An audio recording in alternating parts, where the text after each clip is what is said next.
Mangaluru lit fest ಇದೇ ಬರುವ ಜನವರಿ 11 ಹಾಗೂ 12ನೇ ತಾರೀಕಿಗೆ ಮಂಗಳೂರಿನ ಟಿವಿಪೈ ಹಾಲ್ನಲ್ಲಿ ನಡೆಯಲಿದೆ. ಅದರ ಕುರಿತಂತೆ ಈ ಪತ್ರಿಕಾಗೋಷ್ಠಿಯನ್ನು ಕರೆಯಲಾಗಿದೆ. ಇಂದಿನ ಈ ಪತ್ರಿಕಾಗೋಷ್ಠಿಯಲ್ಲಿ ನಮ್ಮೊಂದಿಗೆ ಭಾರತ್ ಫೌಂಡೇಶನ್ ನ ಟ್ರಸ್ಟಿಗಳಾಗಿರುವಂತಹ ಶ್ರೀ ಸುನೀಲ್ ಕುಲಕರ್ಣಿ ಅವರಿದ್ದಾರೆ. ಇನ್ನೊಂದು ಟ್ರಸ್ಟಿಗಳಾಗಿರುವಂತಹ ಶ್ರೀರಾಜ್ ಗುಡಿ ಅವರಿದ್ದಾರೆ. ಮಂಗಳೂರು ಲಿಟ್ ಫೆಸ್ಟ್ ನ ಸದಸ್ಯರಾಗಿರುವಂತಹ ಸುಜಿತ್ ಪ್ರತಾಪ್ ಅವರಿದ್ದಾರೆ. ಹಾಗೆ ದುರ್ಗಾ ರಾಮದಾಸ್ ಕಟೀಲ್ ಅವರಿದ್ದಾರೆ. ಹಾಗೂ ನನ್ನ ಹೆಸರು ಈಶ್ವರ್ ಪ್ರಸಾದ್ ಶೆಟ್ಟಿ. ನಾವೆಲ್ಲರೂ ಭಾರತ್ ಫೌಂಡೇಶನ್ ನ ವತಿಯಿಂದ ಎಲ್ಲ ಮಾಧ್ಯಮ ಸ್ನೇಹಿತರಿಗೆ ಆತ್ಮೀಯವಾದ ಸ್ವಾಗತವನ್ನು ಬಯಸ್ತಾ ಇದ್ದೀವಿ. ಈ ಪತ್ರಿಕಾಗೋಷ್ಠಿಯನ್ನ ಮುಂದಕ್ಕೆ ನಡೆಸಿಕೊಳ್ಳಕ್ಕೆ ನಾನು ಸುನೀಲ್ ಕುಲಕರ್ಣಿ ಅವರ ವಿನಂತಿ ಮಾಡ್ತಾ ಇದ್ದೀನಿ. ಎಲ್ರಿಗೂ ನಮಸ್ಕಾರ. ಮೊದಲನೇದಾಗಿ 6 ಆವೃತ್ತಿಗಳಿಗೆ ನಿಮ್ಮೆಲ್ಲರ ಸಹಕಾರದಿಂದ ಇವತ್ತು ನಾವು 7ನೇ ಆವೃತ್ತಿ ಮಾಡ್ತಾ ಇದ್ದೀವಿ ಅನ್ನೋದನ್ನ ನಿಮ್ ಮುಂದೆ ಈ ಮಾತುಗಳನ್ನು ಹೇಳ್ತಾ ಇದ್ದೀವಿ. ನಗರದ ಎಲ್ಲ ಪತ್ರಕರ್ತರು, ವಿಶೇಷವಾಗಿ ಮೀಡಿಯಾ ಇಷ್ಟು ಸಪೋರ್ಟ್ ಕೊಟ್ಟ ಕಾರಣ ನಾವು ಪ್ರತಿಯೊಂದು ಹೆಜ್ಜೆಯನ್ನು ಮುಂದಕ್ಕೆ ಇಡ್ಲಿಕ್ಕೆ ಸಾಧ್ಯ ಆಗಿದೆ. ಬೇರೆ ಕಾರ್ಯಕ್ರಮಗಳಂತೆ ಈ ಕಾರ್ಯಕ್ರಮ ಅಲ್ಲ ಅನ್ನುವುದು ನಿಮಗೂ ಗೊತ್ತಿದೆ. ಯಾಕಂತ ಹೇಳಿದ್ರೆ ಅನೇಕ ವಿಚಾರಗಳು ಚರ್ಚೆ ಆಗಿದ್ದನ್ನ ನಿರಂತರವಾಗಿ ನೀವು ಪತ್ರಿಕೆಗಳಲ್ಲಿ ನಿಮ್ಮ ಲೇಖನಗಳಲ್ಲಿ ವ್ಯಕ್ತಪಡಿಸ್ತಾ ಇರೋದ್ರಿಂದಲೇ ಈ ರೀತಿಯ ಚರ್ಚೆಗಳು ಮತ್ತೆ ಮತ್ತೆ ಭಾರತ್ ಫೌಂಡೇಶನ್ ಕಡೆಯಿಂದ ನಮ್ಮ ಲಿಟ್ ಫೆಸ್ಟ್ ನಲ್ಲಿ ಚರ್ಚಿತವಾಗ್ತಾ ಇರ್ತಕ್ಕಂಥದ್ದು ಮತ್ತು ದೇಶಾದ್ಯಂತ ಸುದ್ದಿಯಾಗಿ ಅನೇಕ ಸಾಹಿತಿಗಳು, ಪ್ರಮುಖರು ಬಂದು ಈ ವೇದಿಕೆಯಲ್ಲಿ ಮಾತನಾಡಬೇಕು ಅನ್ನುವಂತಹ ವಿಚಾರವನ್ನು ವ್ಯಕ್ತಪಡಿಸ್ತಾ ಇದ್ದಾರೆ.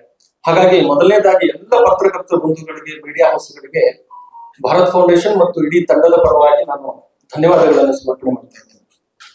ಈ ಬಾರಿಯ ವಿಶೇಷತೆಗಳಲ್ಲಿ 7ನೇ ಆವೃತ್ತಿಯಲ್ಲಿ 72 ಸ್ಪೀಕರ್ಸ್ ಗಳನ್ನ ನಾವು ಈ ಬಾರಿ ಚರ್ಚೆಯಲ್ಲಿ ತೊಡಗಿಸ್ಕೊಳ್ತಾ ಇದ್ದೇವೆ.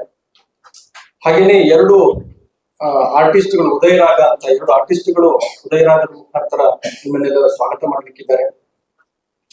ಬುಕ್ ಸ್ಟಾಲ್ಸ್ ಗಳಿದೆ, 14 ಬುಕ್ ಸ್ಟಾಲ್ಗಳು, ವಿಶೇಷವಾಗಿ ಬೆಂಗಳೂರಿನಿಂದ, ಧಾರವಾಡದಿಂದ, ರಾಜ್ಯದ ಬೇರೆ ಬೇರೆ ಕಡೆಗಳಿಂದ ಬುಕ್ ಸ್ಟಾಲ್ಗಳು ಬರ್ತಾ ಇದ್ದೇವೆ.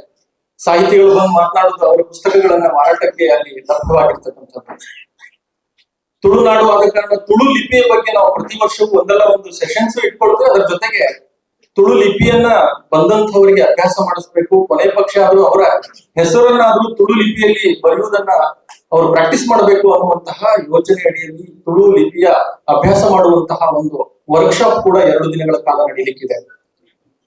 ಹಾಗೆ ನಮ್ಮ ಕಲೆ ಸಂಸ್ಕೃತಿಗಳಿಗೂ ಕೂಡ, ಲಿಟರೇಚರ್ ಅಂದ್ರೆ ಕೇವಲ ಪುಸ್ತಕ ಮಾತ್ರ ಅಲ್ಲ, ಸಿನಿಮಾ, ಸಂಸ್ಕೃತಿ, ಕಲೆ ಇವುಗಳನ್ನೆಲ್ಲ ಒಳಗೊಂಡಂತೆ ಭಾರತ್ ಫೌಂಡೇಶನ್ ಅಲ್ಲಿ ಯೋಜನೆ ಆದ ಹಾಗೆ ಕಲೆಗೂ ಕೂಡ ನಾವು ಒಂದು ವಿಚಾರವನ್ನು ಇಟ್ಕೊಂಡು ಈಗ ನಮ್ಮ ಹಳೆಯ ಸಂಸ್ಕೃತಿಯ ಮಡಿಕೆ ಮಾಡುವಂಥದ್ದು, ಅದು ಈ ಮುಂದಿನ ಜನರೇಷನ್ಗೆ, ಮಕ್ಕಳಿಗೆ ಗೊತ್ತಾಗ್ಬೇಕು ಅಂತ ಮಡಿಕೆಯ ಒಂದು ಪ್ರಾತ್ಯಕ್ಷಿಕೆ ಅನ್ನುವಂಥದ್ದನ್ನು ಇಟ್ಕೊಳ್ತಾ ಇದ್ದೇವೆ. ಹಾಗೆ ಮಕ್ಕಳಿಗೂ ಕೂಡ ಹಾಡು ಮತ್ತು ಅವರ ನೃತ್ಯ, ಅದಕ್ಕೆ ಸಂಬಂಧಪಟ್ಟಂತೆ ಹರಟೆಕಟ್ಟೆ ಅನ್ನುವಂತಹ ಜಾಗದಲ್ಲಿ ಮಕ್ಕಳಿಗೂ ಕೂಡ ಈ ಸಾಹಿತ್ಯದ ಮುಂದುವರಿಕೆ ಆಗಬೇಕು ಅನ್ನೋ ದೃಷ್ಟಿಕೋನದಿಂದ ಆ ರೀತಿಯ ಒಂದು ಕಾರ್ಯಕ್ರಮ ಕೂಡ ಇರುತ್ತದೆ. ಆಮೇಲೆ ಸಾಹಿತ್ಯದ ಮೇಲೆ ಈ ವಿದ್ಯಾರ್ಥಿಗಳಿಗೆ ಕ್ವಿಜ್ ಅನ್ನ ನಡೆಸಿದ್ವಿ. ಪ್ರೀ ಇವೆಂಟ್ ಆಗಿ ಬೇರೆ ಬೇರೆ ಕ್ವಿಜ್ ಗಳು ನಡೆದಿದೆ. ಆ ಕ್ವಿಜ್ನ ಅಂತಿಮ ಸುತ್ತಿನ ಏನು ಸ್ಪರ್ಧೆ ಇದೆ ಅದು ಕೂಡ ಈ ಬಾರಿ ನಡೀಲಿಕ್ಕಿದೆ. ಹಾಗೆ ಒಟ್ಟು ಈ ಬಾರಿಯ 7ನೇ ಆವೃತ್ತಿ ಹಿಂದಿಗಿಂತಲೂ ಅತ್ಯಂತ ಒಳ್ಳೆ ರೀತಿಯಲ್ಲಿ ತಯಾರಿಯಾಗಿದೆ ಮತ್ತು ನಿಮ್ಮೆಲ್ಲರನ್ನು ಇದಕ್ಕೆ ಸ್ವಾಗತ ಮಾಡ್ಲಿಕ್ಕೆ ನಾವೆಲ್ಲ ಸಜ್ಜಾಗಿದ್ದೇವೆ. ನೀವೆಲ್ಲರೂ ಅಲ್ಲಿ ಬರ್ತೀರಿ ಅಂತ ಅನ್ಕೊಂಡು ಯಾರ್ಯಾರು ಬರ್ಲಿಕ್ಕಿದ್ದಾರೆ ಅನ್ನೋದನ್ನ ಶ್ರೀರಾಜ್ ಗುಡಿ ಅವರು ನಿಮ್ಮಲ್ಲಿ ವಿವರಿಸ್ತಾರೆ. ಎಲ್ರಿಗೂ ನಮಸ್ಕಾರ. ಲಿಟ್ ಫೆಸ್ಟ್ ಆರಂಭ ಆದಾಗಿನಿಂದ ಕೂಡ ಒಂದು ಲಿಟ್ ಫೆಸ್ಟ್ ಅವಾರ್ಡ್, ಒಂದು ಪ್ರಶಸ್ತಿ, ಸಾಹಿತ್ಯೋತ್ಸವದ ಪ್ರಶಸ್ತಿಯನ್ನು ನಾವು ಕೊಡ್ತಾ ಇದ್ದೇವೆ. ಅದನ್ನ ಈ ಹಿಂದೆ ಎಸ್.ಎಲ್. ಭೈರಪ್ಪನವರು, ಚಿದಾನಂದ ಮೂರ್ತಿ ಅವರು, ನಮ್ಮವರಾದ ತುಕಾರಾಮ್ ಪೂಜಾರಿ ಅವರು ಮತ್ತು ಕಳೆದ ವರ್ಷ ಒಂದು ಸಂಸ್ಥೆ, ಸಮಾಜ ಸಂಸ್ಥೆ ಕೂಡ ಅದನ್ನ ಪಡೆದುಕೊಂಡಿತ್ತು. ಈ ಬಾರಿ ಬಾಲಸುಬ್ರಹ್ಮಣ್ಯಂ ಏನು ಕರೆಂಟ್ಲಿ ಅವರು ಕೆಪಾಸಿಟಿ ಕಮಿಷನ್, ಗವರ್ಮೆಂಟ್ ಸಾಮರ್ಥ್ಯ ಆಯೋಗ ಏನಿದೆ ಸರ್ಕಾರದ, ಕೇಂದ್ರ ಸರ್ಕಾರದ, ಅದರ ಸದಸ್ಯರಾಗಿರ್ತಾರೆ. ಅವರು ಈ ಒಂದು ಪ್ರಶಸ್ತಿಯನ್ನ ಈ ಬಾರಿ ಸ್ವೀಕಾರ ಮಾಡಲಿದ್ದಾರೆ. ಅವರಿಗೆ ಈ ಬಾರಿ ಪ್ರಶಸ್ತಿಯನ್ನ ಕೊಡಲಾಗಿದೆ. ವಿಶೇಷವಾಗಿ ಅಭಿವೃದ್ಧಿ ಪರ ಚಟುವಟಿಕೆಗಳನ್ನ ಚಾಮರಾಜನಗರ ಮೈಸೂರು ಭಾಗದಲ್ಲಿ ನಡೆಸ್ತಾ ಇರುವಂತವರು, ಅವರನ್ನು ಗುರುತಿಸಿ ಈ ಬಾರಿ ಪ್ರಶಸ್ತಿಯನ್ನು ಕೊಡಲಾಗ್ತಾ ಇದೆ. ರೀಸೆಂಟ್ ಆಗಿ ಅವರು ಪವರ್ ವಿದಿನ್ ಅನ್ನುವಂತಹ ಒಂದು ಪುಸ್ತಕ ಕೂಡ ಬಂದಿದೆ. ಆ ಪುಸ್ತಕ ಕೂಡ ಈ ಸಂದರ್ಭದಲ್ಲಿ ಅದನ್ನು ಕೂಡ ಬಿಡುಗಡೆ ಮಾಡಲಾಗ್ತಾ ಇದೆ. ಇದು ಅವಾರ್ಡ್ ಸೆರೆಮನಿ 12ನೇ ತಾರೀಕು ಕಾರ್ಯಕ್ರಮ ಜರುಗುತ್ತಾ ಇದೆ. 2ನೇ ದಿವಸ ಬೆಳಗಿನ ಸಂದರ್ಭದಲ್ಲಿ ಕಾರ್ಯಕ್ರಮ ಜರುಗುತ್ತಾ ಇದೆ. ಅದರ ಹೊರತಾಗಿ ಆ ಉದ್ಘಾಟನೆಯನ್ನ ಹಿರಿಯ ಲೇಖಕರಾದಂತಹ ಸಾಹಿತಿಗಳಾದಂತಹ ಸರಸ್ವತಿ ಸಮ್ಮಾನ ಪುರಸ್ಕೃತರಾದಂತಹ ಭೈರಪ್ಪನವರು ನಡೆಸಿಕೊಳ್ಳಲಿದ್ದಾರೆ.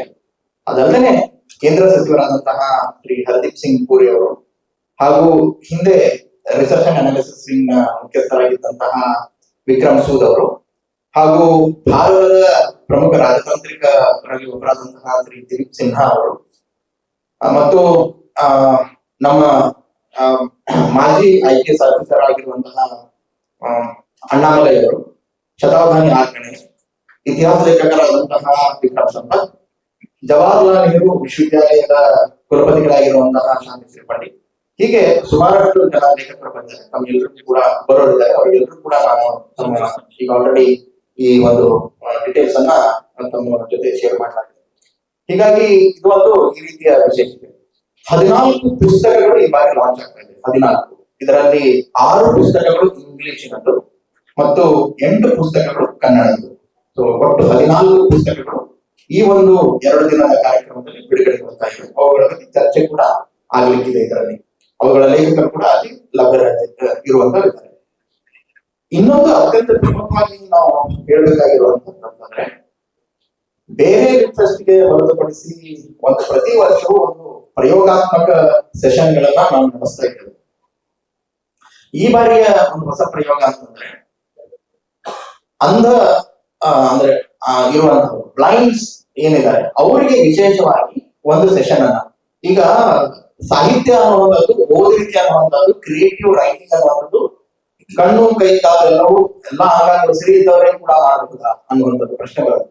ಇವತ್ತಿನ ಟೆಕ್ನಾಲಜಿಕಲ್ ಡೆವಲಪ್ಮೆಂಟ್, ಅಡ್ವಾನ್ಸ್ಮೆಂಟ್ ಇದರೆಲ್ಲವೂ ಚಾಲೆಂಜಸ್ ಅನ್ನು ನೋಡಿದಾಗ ಕೂಡ ಈ ವೈಕಲ್ಯತೆಯನ್ನ ಮೀರಿ ನಿಂತವರು ಕೂಡ ಸುಮಾರು ಜನ ನಮ್ಮ ಸಮಾಜದಲ್ಲಿ ಇವತ್ತಿನ ಕಂಡು ಬರ್ತಾರೆ. ಅವರಿಗೆ ಒಂದು ವೇದಿಕೆಯನ್ನ ನಾವು ಇವತ್ತಿನ ದಿವಸ ಕೊಡ್ಲಿಕ್ಕಿದ್ದೇವೆ. ಈ ಒಂದು ಡಿಸ್ಕಸ್ ನಲ್ಲಿ ಒಂದು ಸೆಷನ್ ಅನ್ನ ವಿಶೇಷವಾಗಿ ಅದರಲ್ಲಿ ಐಶ್ವರ್ಯ ಅಣ್ಣ ಅಂತವರು ಬೆಂಗಳೂರಿನವರು, ಅವರು ಹುಟ್ಟು ಅವರಿಗೆ ಕಣ್ಣಿಲ್ಲ. ಇನ್ನೊಬ್ರು ಡಾಕ್ಟರ್ ಮಲ್ಲಪ್ಪ ಬಂಡಿ ಅಂತ ಹೇಳಿ ಅವರು ಧಾರವಾಡದವರು, ಅವ್ರಿಗೂ ಕೂಡ ಹುಟ್ಟಿನಿಂದಲೇ ಕಣ್ಣಿಲ್ಲ.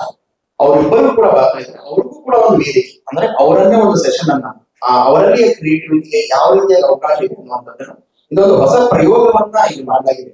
ವಿಶೇಷವಾಗಿ ನಾವು ನೋಡೋದಾದ್ರೆ ಅವುಗಳನ್ನೆಲ್ಲ ವಿಶೇಷ ಚೈತನ್ಯ ಲಿಟ್ರೇಚರ್ ಫೆಸ್ಟಿವಲ್ ಆಕ್ಟಿವಿಟಿಗಳ ಮುಖಾಂತರ ನೋಡ್ತಾ ಇದೆ. ಆದ್ರೆ ಮೇನ್ ಸ್ಟ್ರೀಮ್ ಆಕ್ಟಿವಿಟಿಗೆ ಅವ್ರ ಜಾಗೆಯನ್ನ ಇಲ್ಲಿವರೆಗೆ ಅಷ್ಟೊಂದು ಸಿಕ್ಕಿಲ್ಲ.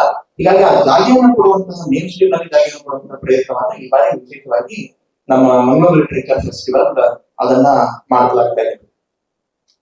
ಸವಾಲುಗಳನ್ನು ಕಂಡಿದೆ. ಹಿಂದುಳಿದ ಸಮುದಾಯಗಳು, ತಳ ಸಮುದಾಯಗಳಿಗೆ ಒಂದು ಜಾಗೆಯನ್ನು ಕೊಡುವಂತಹ, ಅದರ ಮೂಲ ನಿವಾಸಿಗಳಿಗೆ ಒಂದು ಜಾಗವನ್ನು ಕೊಡುವಂತಹ ಕೆಲಸವನ್ನ ಕೂಡ ತಮ್ಗೆಲ್ಲ ಗೊತ್ತಿದೆ. ನಾವು ಹಿಂದೆ ಕೂಡ ಜೋಗಿಗಳಾಗಿರ್ಬಹುದು, ಸಿದ್ಧಿಗಳಾಗಿರ್ಬಹುದು, ಸಿದ್ಧಿ ಸಮುದಾಯದಿಂದ ಬಂದಂತಹ ದಕ್ಕಲಿಗ ಕಳೆದ ಬಾರಿ ಒಂದು ನೊಮ್ಯಾಡಿಕ್ ಕಮ್ಯುನಿಟಿ ಅವರು ಕೂಡ ಬಂದು ಕೂಡ ಒಂದು ಕಾರ್ಯಕ್ರಮವನ್ನ ಅವರ ಕಲ್ಚರಲ್ ಅವರ ವಿಚಾರಗಳನ್ನ ಎಕ್ಸ್ಪ್ರೆಸ್ ಮಾಡುವಂತ ವೇದಿಕೆಯಾಗಿ ಮಂಗಳೂರು ಲಿಟರೇಚರ್ ಫೆಸ್ಟಿವಲ್ ರೂಪುಗೊಂಡಿತ್ತು. ಅದೇ ರೀತಿ ಈ ಬಾರಿ ಗೊಂದಲಿಗ ಸಮುದಾಯ ಅನ್ನುವಂಥದ್ದು ಕರ್ನಾಟಕದ ಬೆಳಗಾವಿ, ಗುಲ್ಬರ್ಗ, ಬಿಜಾಪುರ್, ಬಾಗಲಕೋಟೆ ಈ ಭಾಗದಲ್ಲಿ ಇರುವಂತವರು ಮರಾಠಿ ಕನ್ನಡ ಭಾಷೆಯ ಮಿಕ್ಸ್ ಆಗಿ ಮಾತನಾಡುವಂತರು. ವಿಶೇಷವಾಗಿ ದೈವಿ ಆರಾಧಕರು, ದುರ್ಗಾದೇವಿ ಆರಾಧಕರು, ಲಕ್ಷ್ಮಿ, ತುಳಜಾ ಭವಾನಿ, ಅಂಬಾ ಭವಾನಿ ಮತ್ತು ಕೊಲ್ಲಾಪುರ ಲಕ್ಷ್ಮಿ ಆ ರೀತಿಯಾದಂತರು. ಮತ್ತು ಗೊಂದಲಿಗ ಸಮುದಾಯದಲ್ಲಿ ಅವರಿಗೆ ಗೊಂದಲಿಗರು ಅಂತ ಯಾಕೆ ಕರೀತಾರೆ ಅಂದ್ರೆ ಗೊಂದಲದ ಹಾಡುಗಳು ಅಂತಾನೆ ಅವ್ರದ್ದು ಹಾಡು ಮತ್ತು ಕಥೆ, ವಿಶೇಷವಾಗಿ ದೇವಿಯ ಕಥೆಗಳನ್ನ ಹೇಳುವಂತದ್ದು. ಇದು ಈ ಒಂದು ಸಂಪ್ರದಾಯ ಆ ಭಾಗದಲ್ಲಿ ನಡ್ಕೊಂಡು ಬರ್ತಾ ಇದೆ. ಅವರು ಈ ಬಾರಿ ಬರ್ತಾ ಇದ್ದಾರೆ. ಅವರು ಈ ಬಾರಿ ಬಂದು ಅವರ ಸಮುದಾಯದ ಗೊಂದಲಿಗ ಕಥೆ ಮತ್ತು ಹಾಡು ಇವುಗಳಿಗಾಗಿ ವಿಶೇಷವಾದಂತಹ ಒಂದು ಸ್ಥಾನವನ್ನು, ಒಂದು ಸೆಷನ್ ಅನ್ನು ಕೂಡ ನಾವು ಕೊಟ್ಟಿದ್ದಾರೆ.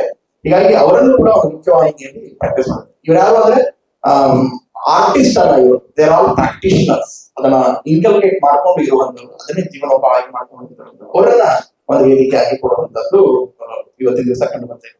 ಹೀಗಾಗಿ ಇವೆಲ್ಲಾ ಅಂಶಗಳು ಕೂಡ ವಿಶೇಷವಾಗಿ ಈ ಬಾರಿಯ ಒಂದು ಕಾರ್ಯಕ್ರಮದಲ್ಲಿ ಕಂಡು ಬರ್ತಾ ಇದೆ.